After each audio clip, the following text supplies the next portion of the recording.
জনগণের ওপর কিছু সিদ্ধান্ত চাপিয়ে দিচ্ছে সরকার, কাজের অগ্রাধিকার নিয়ে প্রশ্ন তারেক রহমানের। সংস্কার শেষে দ্রুত ভোটের আহ্বান মির্জা ফখরুলের। গণিতে কিছু স্কোপ নাই, না হলে ওখানেও দিয়ে দেওয়া হতো যে বঙ্গবন্ধুর গণিত ভাবনা। পাঠ্য বইয়ে বঙ্গবন্ধু ও পরিবারের অতিরঞ্জিত বন্দনা হয়েছে সেমিনারে বক্তারা। রংপুরে শহীদদের পরিবারকে সহায়তা দিল জুলাই ফাউন্ডেশন। দেশ ত্যাগের সময় বিমানবন্দর থেকে গ্রেফতার দেশ টিভির আইন শৃঙ্খলা পরিস্থিতি নিয়ন্ত্রণে সারা দেশে সশস্ত্র বাহিনীর ম্যাজিস্ট্রেসি ক্ষমতা বাড়ল আরও ৬০ দিন, জনপ্রশাসন মন্ত্রণালয়ের প্রজ্ঞাপন।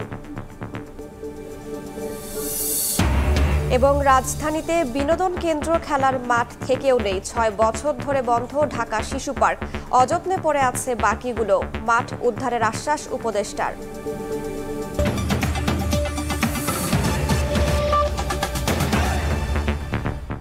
প্রবাসের সময় সঙ্গে আছে আমি রাইসা জান্নাত।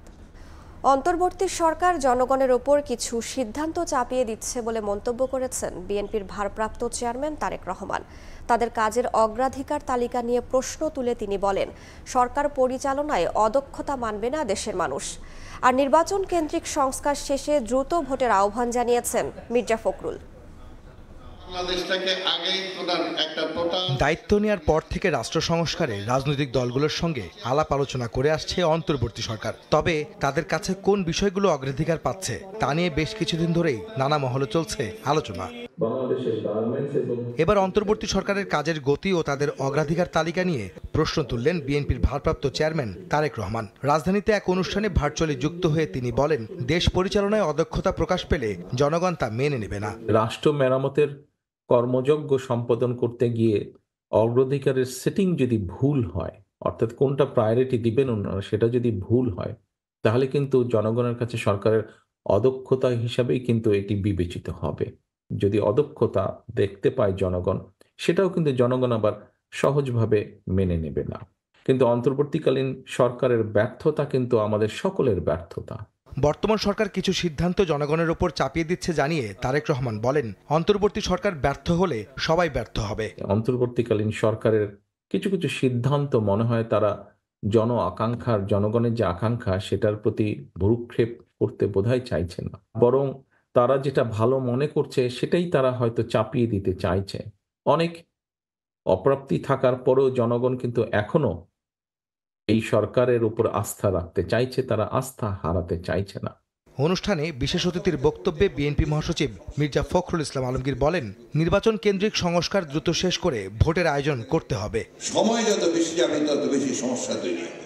নির্বাচন কেন্দ্রিক যে সমস্ত সংস্কারগুলো আছে সেই সংস্কারগুলো দ্রুত সম্পন্ন করতে হবে। আইন শৃঙ্খলার ব্যবস্থা, বিচার ব্যবস্থা, এগুলোর সংস্কারগুলো করেই আমাদেরকে অতি দ্রুত আমাদের নির্বাচনে যাওয়াটাই হবে এই দেশের মানুষের জন্য সবচেয়ে কল্যাণ। গণতন্ত্র প্রতিষ্ঠায় আন্দোলন অব্যাহত রাখতে নেতাকর্মীদের প্রতি আহ্বান জানান বিএনপি নেতারা। আমরা মানুষের আহমেদ সালেহিন, সময় সংবাদ, ঢাকা।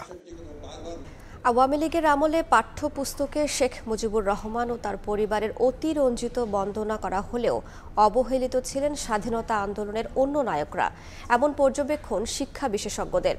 রাজধানীতে সেমিনারে অংশ নিয়ে নতুন বছরের পাঠ্য বইয়ে শহীদদের বীরত্ব গাথা অন্তর্ভুক্ত করার দাবি শহীদ পরিবারের। বর্তমান প্রজন্মকে ইতিহাস সৃষ্টিকারী আখ্যা দিয়ে জুলাই গণ অভ্যুত্থান সহ ইতিহাসে যার যে অবদান তা তুলে ধরার আহ্বান বৈষম্য বিরোধী ছাত্র আন্দোলনের আহ্বায়ক হাসরাত আব্দুল্লার। জুলাই গণ অভ্যুত্থানে শেখ হাসিনা সরকারের পতনের পর আলোচনায় আসে আওয়ামী লীগ সরকারের আমলের পাঠ্য বই। নতুন বছরের বই কেমন হওয়া উচিত, শনিবার তা নিয়ে শিক্ষা অধিকার সংসদ আয়োজিত গোল টেবিলে মতামত তুলে ধরেন অংশীজনরা।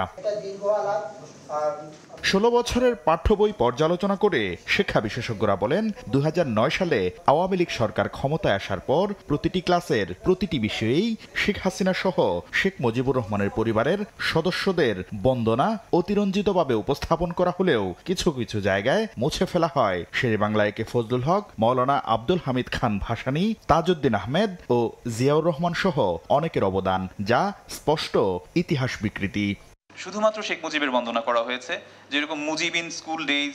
ইংরেজি বইতে স্পোর্টস এবং গেমস যে একটা অধ্যায় আছে, সেই অধ্যায়তে সম্পূর্ণ অপ্রাসঙ্গিকভাবে শেখ মুজিবুর রহমান আসলে কতটা খেলাধুলা পছন্দ করতেন সেই বিষয়টি এসছে। শহীদদের বীরত্ব গাথা ও অভ্যুত্থানের ইতিহাস পাঠ্যপুস্তকে অন্তর্ভুক্ত করার দাবি জানান শহীদ পরিবারের সদস্য ও আহতরা।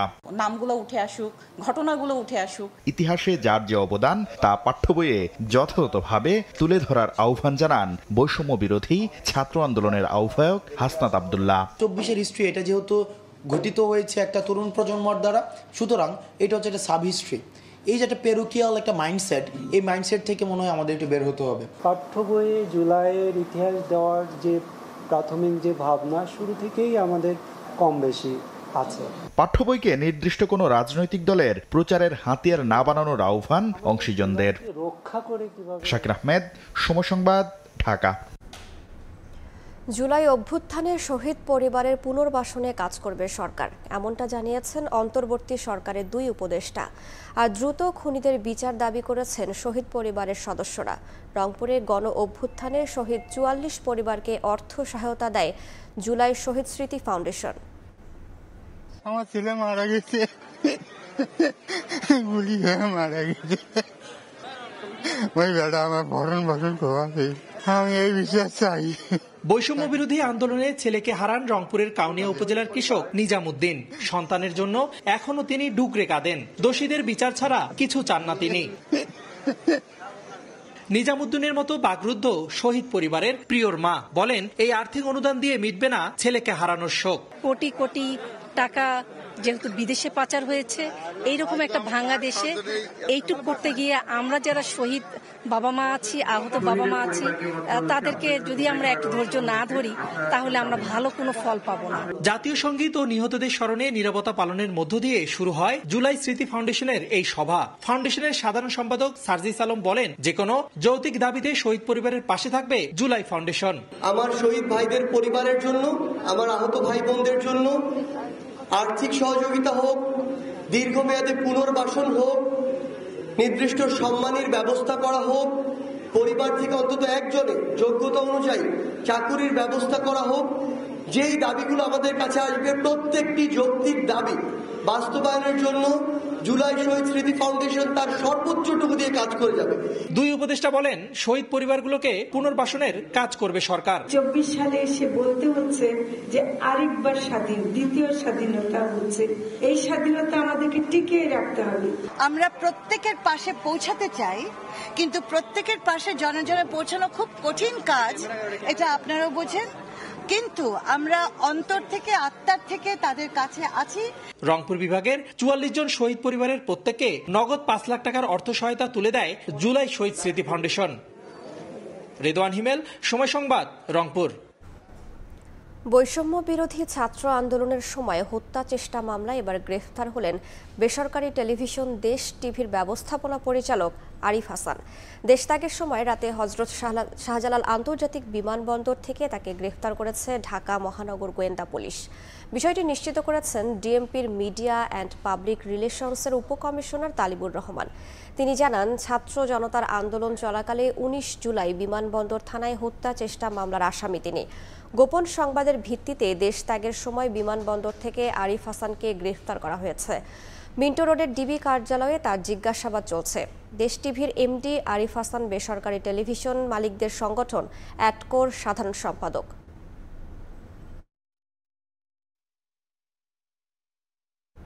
এদিকে শীর্ষ চাল ব্যবসায়ী ও চালকল মালিক সমিতির সভাপতি আব্দুর রশিদকে গ্রেফতার করেছে পুলিশ। ঋণ খেলাপির মামলায় শনিবার বিকেলে কুষ্টিয়া শহর থেকে তাকে গ্রেফতার করা হয়েছে। কুষ্টিয়া মডেল থানার ভারপ্রাপ্ত কর্মকর্তা শিহাবুর রহমান শিহাব জানান, রশিদ অ্যাগ্রো ফুড প্রোডাক্টস লিমিটেডের মালিক আব্দুর রশিদ ওয়ারেন্টভুক্ত আসামি। রশিদ সহ তার পরিবারের সদস্যদের বিরুদ্ধে ঋণ খেলাপির দায়ে আদালতে 68টি মামলা করেছে সোনালী ব্যাংক, ইসলামী ব্যাংক সহ বেশ কয়েকটি ব্যাংক।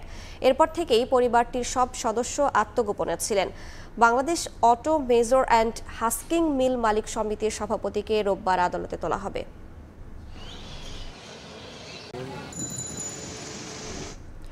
পঞ্চদশ সংশোধনের মাধ্যমে সংবিধানকে কলুষিত করা হয়েছে বলে মন্তব্য করেছেন নির্বাচন সংস্কার কমিশন প্রধান ডক্টর বদিউল আলম মজুমদার। দুপুরে জাতীয় প্রেস ক্লাবে ল রিপোর্টার্স ফোরাম আয়োজিত আলোচনা সভায় একথা বলেন তিনি। একই অনুষ্ঠানে অ্যাটর্নি জেনারেল বলেছেন, বিদ্যমান বিধান অনুযায়ী সরকার সংবিধান সংশোধন করতে পারবে কিনা সেটি এখন প্রধান আলোচনার বিষয়। এই যে মতামত আসছে এটা গণ অভ্যুত্থানের পর থেকে সংবিধানের সংশোধন নিয়ে বিভিন্ন মহলে চলছে আলোচনা সমালোচনা।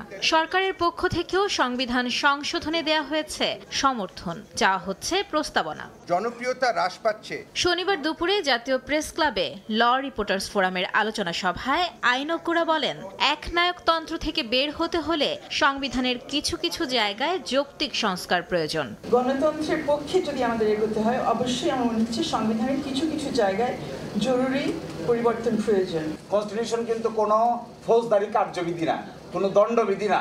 ইট is a political document, has to be given priority on the political issues. এ সময় নির্বাচন সংস্কার কমিশন প্রধান বলেন, পঞ্চদশ সংশোধনীর মাধ্যমে সংবিধানের 1/3 পরিবর্তন করে কলুষিত করা হয়েছে। আর গণমাধ্যম সংস্কার কমিশনের প্রধান বলেন, বিগত সময়ে রাজনৈতিক সংকট সমাধানে এই সংবিধান কোনো সমাধান দিতে পারেনি।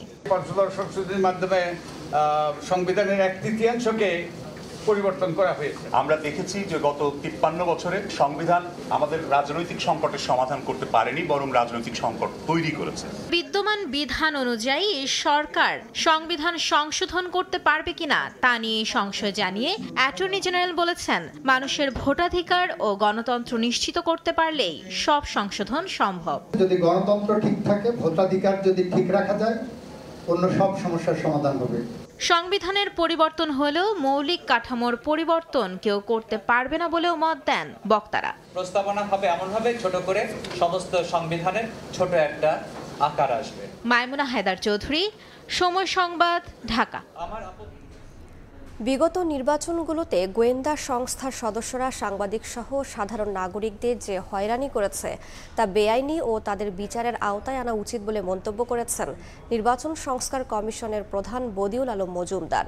শনিবার দুপুরে আগারগাঁওয়ে নির্বাচন ভবনে নির্বাচন কমিশন সংস্কারে অংশীজনদের সঙ্গে সংলাপের প্রথম ধাপে সাংবাদিকদের সঙ্গে মত বিনিময় সভা করা হয়। এ সময় নির্বাচন কমিশন বিটে কর্মরত সাংবাদিকরা সংস্কার কমিশনের কাছে তাদের মতামত তুলে ধরেন।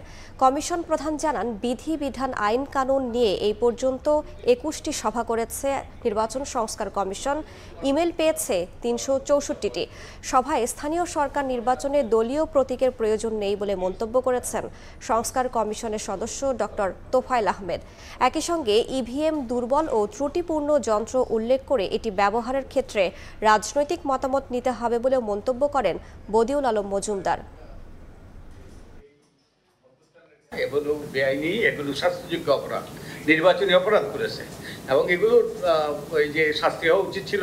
ইভিএম ব্যবহার করতে হয়, এটা একটা রাজনৈতিক ঐক্যমত্যের দরকার, আস্থাশীলতা সৃষ্টি হওয়া দরকার। তো এই রাজনীতিবিদদেরকেই এই ব্যাপারে সিদ্ধান্ত নিতে হবে ভবিষ্যতে। বিভিন্ন ব্যক্তির সাথে আলাপ আলোচনা হচ্ছে। আমরা ইমেইলের মাধ্যমে, ওয়েবসাইটের মাধ্যমে আমরা তথ্য পাচ্ছি, আমরা মেসেঞ্জারের মাধ্যমে তথ্য পাচ্ছি, আমরা ব্যাপক সাড়া পাচ্ছি।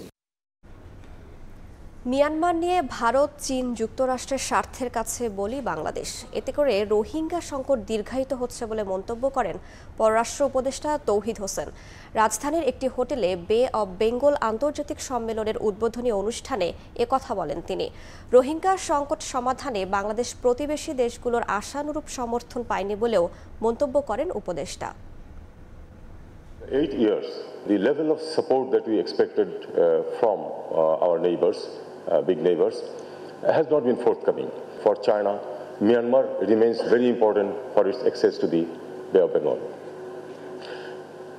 Similarly, India thinks that the Kaladan project is an important way of access to its northeastern states.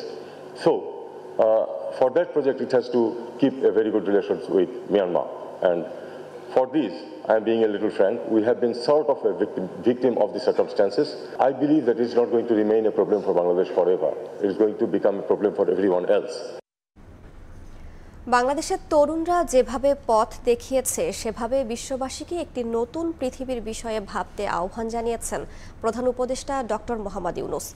শনিবার সকালে রাজধানীর একটি হোটেলে সিজিএস আয়োজিত বে অব বেঙ্গল কনভারসেশনের উদ্বোধনী বক্তব্যে একথা বলেন তিনি। প্রধান উপদেষ্টা আরও বলেন, তরুণরা আওয়াজ তুলেছে, সামনের বাংলাদেশ হবে বাক স্বাধীনতা, ন্যায় বিচার, মানবাধিকার এবং সবাইকে সঙ্গে নিয়ে সমাজ গড়ার। ভূরাজনীতির নানা দিক নিয়ে আলোচনায় রাজধানীর হোটেল সোনারগাঁওয়ে উদ্বোধন হলো বে অফ বেঙ্গল কনভারসেশন। বিভিন্ন দেশের কূটনীতিক, শিক্ষাবিদ, গবেষক, সাংবাদিকদের অংশগ্রহণে সিজিএস এর আয়োজনে 2 দিনব্যাপী এই অনুষ্ঠানের উদ্বোধন করেন প্রধান উপদেষ্টা ডক্টর মোহাম্মদ ইউনূস। বাংলাদেশের তরুণরা যেভাবে পথ দেখিয়েছে সেভাবে বিশ্ববাসীকে একটি নতুন পৃথিবীর বিষয়ে ভাবতে আহ্বান জানিয়েছেন প্রধান উপদেষ্টা। বলেন, আগামীর বাংলাদেশ হবে ন্যায় বিচার, মানবাধিকার ও বাক স্বাধীনতার। We know what it is like to be pushed away and punished severely for no fault of yours, to face forces far bigger than ourselves. But we also know that when we come together, when we work as one, we have the power to change the course of history, like we have done in Bangladesh. বৈশ্বিক পরিবেশ রক্ষা ও বৈষম্য দূর করতে নতুন একটি সভ্যতা গড়ে তোলার আহ্বান জানান ডক্টর ইউনূস। সম্পদ কুক্ষিগত করা এবং পরিবেশ ধ্বংস রুখতে নিজের প্রবর্তিত 3-0 ধারণা অনুসরণের আহ্বান এই Nobel বিজয়ীর। This civilization has failed us. From environmental perspective alone, it has turned out to be a self-destructive civilization. From economic perspective, it has led to extreme accumulation of wealth. অনুষ্ঠানে বিদেশি অতিথিদের ঢাকার রাস্তা ঘুরে তরুণদের আঁকা দেয়াল চিত্র দেখার আহ্বান জানান প্রধান উপদেষ্টা। উদ্বোধনী পর্বে ভিডিও বার্তা পাঠান মালয়েশিয়ার সাবেক প্রধানমন্ত্রী মাহাথির মোহাম্মদ, বলিভিয়ার সাবেক প্রেসিডেন্ট জর্জ ফার্নান্দো রদ্রিগেজ ও পররাষ্ট্র উপদেষ্টা তৌহিদ হোসেন। তাজওয়ার মাহমুদ, সময় সংবাদ, ঢাকা। আদানির বিদ্যুৎ চুক্তি নিয়ে প্রশ্ন তুললেন অর্থ উপদেষ্টা ডক্টর সালেউদ্দিন আহমেদ। এক সেমিনারে তিনি বলেন, এই চুক্তিতে করের কোনো বিধানই রাখা হয়নি। প্রতিষ্ঠানটির পাওনা পরিশোধে সময় চেয়েছে অন্তর্বর্তী সরকার। সামনে যে সরকারই ক্ষমতায় আসুক, কেউ আর লুটপাট ও টাকা পাচার করতে পারবে না বলেও হুঁশিয়ারি অর্থ উপদেষ্টার। দেশের বিদ্যুৎ সংকট মোকাবিলায় 2017 সালের 5 নভেম্বর ভারতের আদানি গ্রুপ থেকে বিদ্যুৎ কেনার চুক্তি করে শেখ হাসিনা সরকার। এরপর গেল জুলাই পর্যন্ত 128,18,442 ডলারের বিদ্যুৎ আমদানি করা হয়েছে। তবে তা আমদানি করতে গিয়ে 39,73,71,467 ডলার রাজস্ব ফাঁকির প্রমাণ পেয়েছে এনবিআর। এই অবস্থায় শনিবার রাজধানীতে এক সেমিনারে আদানির সঙ্গে করা চুক্তি নিয়ে প্রশ্ন তোলেন অর্থ উপদেষ্টা। তবে জানান, তাদের পাওনা পরিশোধে সময় চাওয়া হয়েছে। আদানির ব্যাপারে তো কোনো করই দেওয়া হয় নাই, কত 4,000 না 5,000 কোটি টাকার মতো। তো এটা একটা কোনো ডিল হলো কোনো রকমের। সেদিন বোধ হয় $100 মিলিয়ন দেওয়া হলো, আদানিকে বোঝানো হলো তোমরা পাও টাকাটা আমরা দেবো, কিন্তু আমরা এটা সময় মতো। এ সময় অর্থ উপদেষ্টা বলেন, কোনো ধরনের পর্যালোচনা ছাড়াই লোক দেখানো প্রকল্প নিয়ে অর্থনীতিকে ফুলিয়ে ফাঁপিয়ে দেখিয়েছে হাসিনা সরকার। আগামীতে কেউ লুটপাট ও অর্থ পাচারের চেষ্টা করলেই ধরা পড়বে বলেও হুঁশিয়ারি দেন তিনি। অনেক প্রজেক্ট নেওয়া হয়েছে, যেগুলো করে ফিজিবিলিটি হয় না, পাচার করার টাকাটা হয়তো আনতে সময় লাগবে। ভবিষ্যতে যদি টাকা পয়সার টাকা পাচার করা যাবে না, ধরা পড়বে। তখন ধরা পড়ে নাই, তাদের বিচারের আওতায় আনা হবে। সেমিনারে প্রাতিষ্ঠানিক অস্বচ্ছতা ও জবাবদিহিতার অভাবে দেশের আর্থিক প্রতিষ্ঠানগুলো ভুগছে বলে মন্তব্য করেন শ্বেতপত্র প্রণয়ন কমিটির প্রধান ডক্টর দেবপ্রিয় ভট্টাচার্য। উন্নয়নের যে বয়ান আমরা এতদিন শুনেছি, সেই উন্নয়নের বয়ানের ব্যবচ্ছেদ যদি না করতে পারি, তাহলে এটা আমাদের আগানো সম্ভব না। প্রবৃদ্ধির যে উপাত্ত দেওয়া হয়েছিল, এইটার ভিতরে মারাত্মক ধরনের সমস্যা ছিল। কামরুল হাসান সবুজ, সময় সংবাদ, ঢাকা। সংস্কারের নামে দীর্ঘ 6 বছর ধরে বন্ধ রাজধানীর অন্যতম প্রধান আকর্ষণ শিশু পার্ক। আর সায়েদাবাদের ওয়ান্ডারল্যান্ড পার্ক দখল করে রাখা হচ্ছে সিটি কর্পোরেশনের গাড়ি। কবে শেষ হবে সংস্কার কাজ কিংবা অন্যগুলোর কি পরিণতি হবে সে তথ্য নেই কর্তৃপক্ষের কাছেই। ইটকাঠ আর কংক্রিটের এই নগরীতে বেঁচে থাকার জন্য যতটুকু সবুজের প্রয়োজন তা দিনকে দিন হারিয়ে যাচ্ছে আধুনিকায়নের চাপে। স্বাস্থ্যকর বেঁচে থাকায় নির্মল পরিবেশের খোরাক মেটানো পার্কগুলোও যেন বিলীন হবার পথে এই মেগা সিটিতে। শিশু তো বটেই, নানান বয়সী মানুষের কোলাহলে মুখর থাকা এক সময়ের প্রাণবন্ত এই পার্কটিতে এখন শুনশান নীরবতা। কারণ প্রায় 6 বছর ধরে ঢিমে তালে সংস্কার চলছে এখানে। সংস্কারের নামে অযত্নে পড়ে আছে পার্কের রাইডগুলো। জানা গেছে ভূমি সংক্রান্ত জটিলতায় খুঁড়িয়ে চলছে সংস্কার। অনেক জটিলতা ছিল। ডাম্পিং স্টেশন আছে গাড়ির, সেই গাড়িগুলোকে যদি আমরা এখান থেকে সরিয়ে দিয়ে ওই জায়গাটুকু যদি আমরা শিশু পার্কের জন্য অ্যাকোমোডেট করতে পারি, তাহলে আশা করি যে এই জায়গার ভিতরেই কিন্তু এটিকে করা সম্ভব। শুধু শিশু পার্কই নয়, সায়েদাবাদের এই ওয়ান্ডারল্যান্ড পার্কটিও করুণ অবস্থায় ধুঁকছে। পার্কের জায়গা দখল করে রাখা হচ্ছে সিটি কর্পোরেশনের গাড়ি। একই অবস্থা সোনারগাঁ মোড়ের পান্থকুঞ্জ নামে বহুল জনপ্রিয় এই পার্কটির। এদিকে ফার্ম গেটের শহীদ আনোয়ারা পার্কটির জায়গা দখল করে তৈরি হয়েছে দোতলা মেট্রো রেলের অফিস। বোঝাই যাচ্ছে না যে এখানে পার্ক আছে, আদৌ ছিল। ঢাকা দক্ষিণ সিটি কর্পোরেশনের 75টি ওয়ার্ডে রয়েছে মাত্র 27টি পার্ক, আর উত্তর সিটি কর্পোরেশনের 54টি ওয়ার্ডে রয়েছে মাত্র 23টি, যার অধিকাংশই ব্যবহার করার মতো নয়। নগর পরিকল্পনাবিদরা মনে করেন সংস্কার কাজ দ্রুতই শেষ করা উচিত। অধিকতর সংস্কার হলে সেটা ধাপে ধাপে হবে, কিন্তু পার্কে তালা মেরে উন্নয়নের নামে মানুষকে বঞ্চিত করা, এই দায়টা রাষ্ট্রকে নিতে হবে। শুধু মানসম্মত আবাসনই নয়, সংস্কারের পাশাপাশি গুরুত্ব দিতে হবে যুগোপযোগী বিনোদন ব্যবস্থার দিকেও, পরামর্শ পরিকল্পনাবিদদের। মাইমুনা হায়দার চৌধুরী, সময় সংবাদ, ঢাকা। রক্ষকই যেন ভক্ষক, মোহাম্মদপুরের টাউন হল কলোনি মাঠ নিয়ে এমন কাণ্ড ঘটিয়েছে ঢাকা উত্তর সিটি কর্পোরেশন। নিজেরাই দখল করে মাঠটিকে পুরনো সরঞ্জাম আর ময়লা আবর্জনা রাখার ডাম্পিং স্টেশনে পরিণত করেছে ডিএনসিসি। স্থানীয়দের দাবি দ্রুত সংস্কার করতে হবে মাঠ। নগর পরিকল্পনাবিদের পরামর্শ, নতুন মাঠ তৈরি ও পুরনো মাঠ দেখভাল করতে নাগরিকদের সমন্বয়ে স্বাধীন সংস্থা গঠন করা উচিত। রিফাতুল ইসলাম মিরনের রিপোর্টে বিস্তারিত। দেখে বোঝার উপায় নেই মাঠ নাকি সিটি কর্পোরেশনের ময়লার ডাম্প। একসময় মোহাম্মদপুরের এই মাঠটি টাউন হল কলোনি মাঠ নামে পরিচিত থাকলেও দিন দিন অস্তিত্ব সংকটে ভুগছে। এমনকি গেটের কোথাও নেই কোনো নামফলক, নেই জনসাধারণের প্রবেশের অনুমতিও, এমনকি সিটি কর্পোরেশনের ওয়েবসাইটেও নেই এই মাঠের কোনো অস্তিত্ব। অতীতে এ মাঠে শিশু কিশোররা খেলাধুলা করলেও এখানে বিভিন্ন নির্মাণ সামগ্রী ও ময়লা আবর্জনার ডাম্পিং করে ডিএনসিসি, সঙ্গে সিটি কর্পোরেশনের স্টাফদের আবাসস্থল গড়ে তোলা হয়েছে। মাঠের মধ্যে থাকবে, নাহলে ছেলেপেরা মুক্ত বাতাসে চলবে কি করে? আমাদের জন্য একটু খেলার যদি ব্যবস্থা করা হতো, তাহলে এখানে আমাদের বাসার কাছে খেলতে একটু সুবিধা হতো। এখানে আমরা মাঠ হলে রাস্তায় খেলতে হবে না, আমরা সবাই টুর্নামেন্ট খেলতাম এখানে। নগর পরিকল্পনাবিদদের মতে আয়তনের তুলনায় ঢাকায় এখনো অনেক মাঠের প্রয়োজন। সেখানে সিটি কর্পোরেশনের মাঠ দখল করার ঘটনায় বিস্মিত তারাও। খেলার মাঠকে অন্য কোনো ব্যবহার, সেই ব্যবহারটা অবৈধ। নতুন একটা অথরিটি দরকার যারা সারা বাংলাদেশে শুধু মাঠ পার্ক নিয়ে কাজ করবে। সেই অথরিটিগুলো জনগণের একটা অথরিটি দরকার, যেখানে বিভিন্ন এলাকার জনপ্রতিনিধিরাই এই অথরিটির সাথে সম্পৃক্ত থাকবে। ডিএনসিসি বলছে দ্রুতই সংস্কার করা হবে টাউন হল কলোনি মাঠের। যত আবর্জনাই থাকুক, যত জিনিসপত্রই থাকুক, সেটা শিফট করে আমরা সেটা খেলার মাঠ হিসাবে পরিণত করার জন্য যা যা লাগে সেটা আমরা ব্যবস্থা করব। শুধু সিটি কর্পোরেশনই নয়, অভিযোগ আছে মাঠ দখল করে সুবিধা নিচ্ছে কিছু অসাধু ব্যবসায়ীরাও। যেখানে মাঠ সংকটের কারণে থমকে আছে রাজধানীর ক্রীড়াঙ্গন, সেখানে এরকম একটি মাঠকে রীতিমতো ময়লা এবং আবর্জনার স্তূপে পরিণত করছে সিটি কর্পোরেশন। বছরের পর বছর এমন মাঠ পড়ে থাকলেও দেখার নেই কেউ, কথা বলার নেই কেউ। রিফাতুল ইসলাম মিরন, সময় সংবাদ, ঢাকা। ঢাকার মধ্যে দখল হয়ে যাওয়া মাঠগুলো উদ্ধার করে খেলার উপযোগী করা হবে। কোনো ধরনের কমপ্লেক্স তৈরি হলে তা বন্ধ করে দেওয়া হবে বলে জানিয়েছেন যুব ও ক্রীড়া উপদেষ্টা আসিফ মাহমুদ। সংসদ ভবনে মাঠের নামকরণ অনুষ্ঠান শেষে একথা বলেন তিনি। সিটি কর্পোরেশনের মাধ্যমে এই মাঠগুলো আমরা পুনরুদ্ধার করব যেগুলো দখল হয়ে গেছে, এবং বাকি মাঠগুলোকেও যথাযথ সংস্কারের মাধ্যমে খেলাধুলার উপযোগী করে গড়ে তুলব। শুধু স্টেডিয়াম না, স্টেডিয়ামে তো একদম অ্যাডভান্স লেভেলের খেলাধুলাটা হয়, কিন্তু আমাদের খেলোয়াড়রা তো উঠে আছে এই ছোট ছোট মাঠ থেকেই।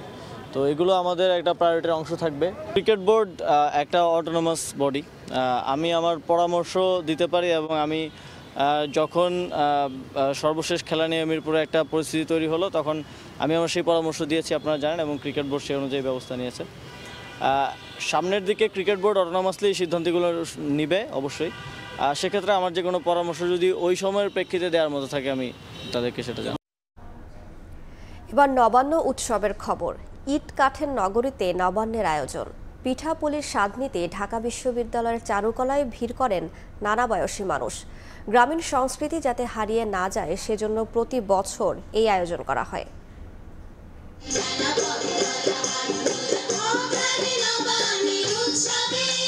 পৌষ তোদের ডাক দিয়েছে আয়রে ছুটে আয়। অগ্রহায়ণ আসলেই এমন আহ্বানে যেন পুরো গ্রাম মেতে ওঠে। কৃষকের মুখে হাসি ফোটে, জীবনে আনন্দের ঢেউ বয়ে যায়।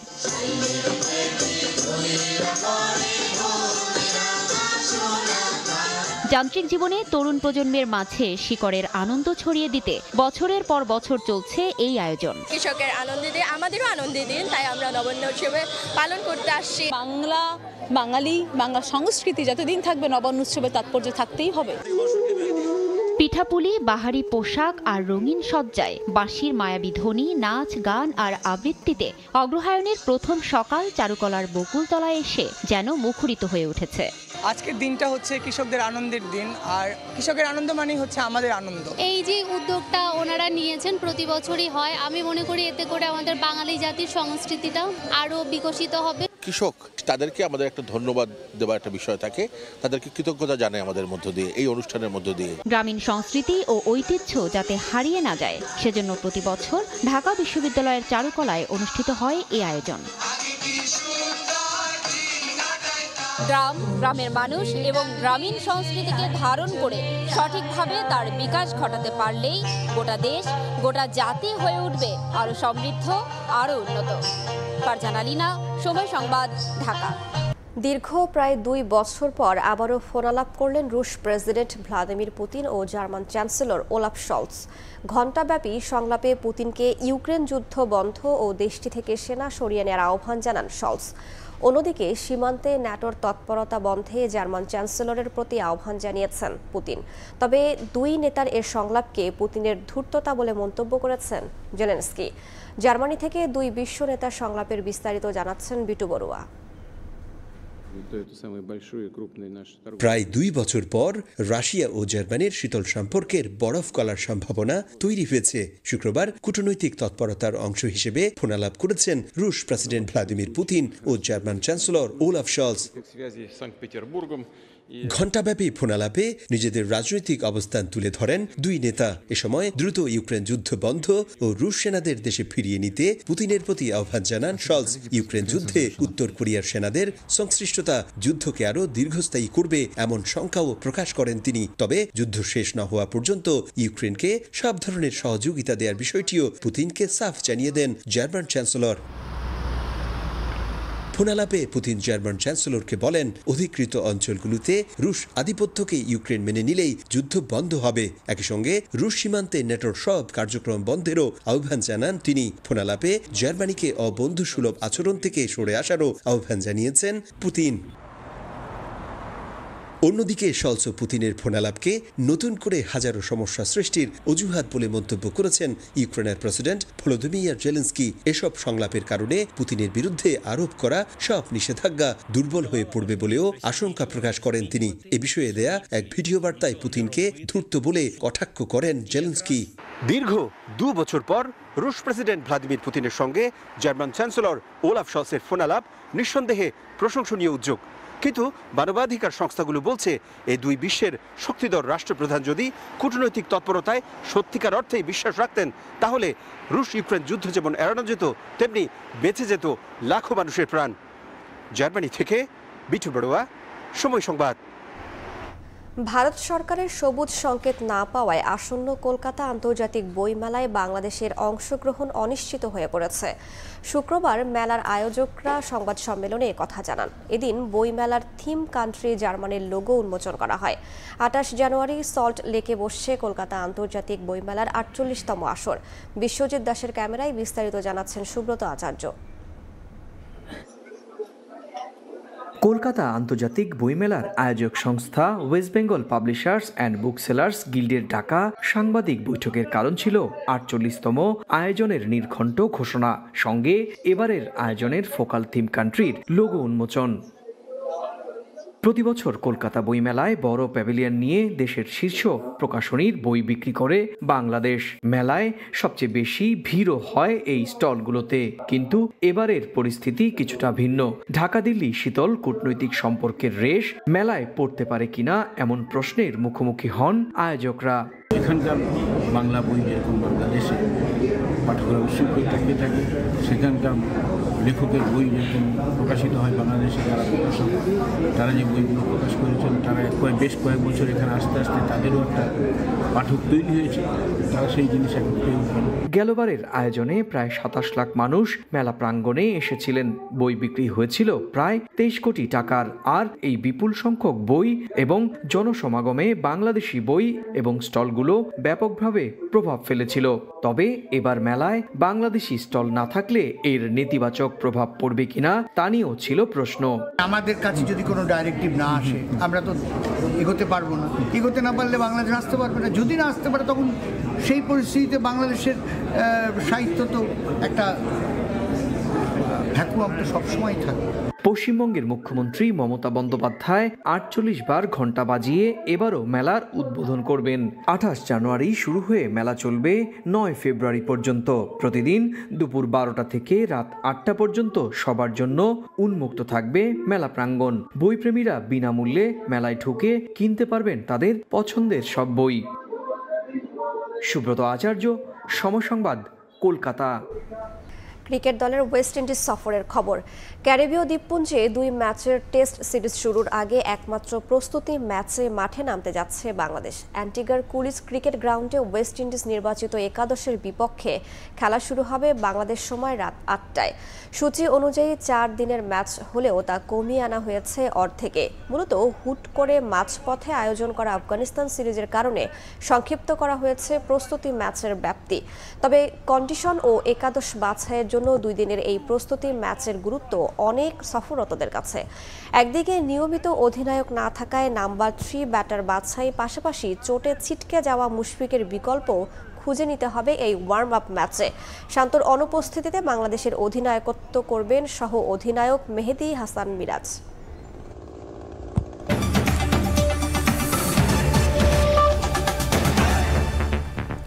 এই ছিল প্রবাসের সময়ের সঙ্গেই থাকুন সময়ের।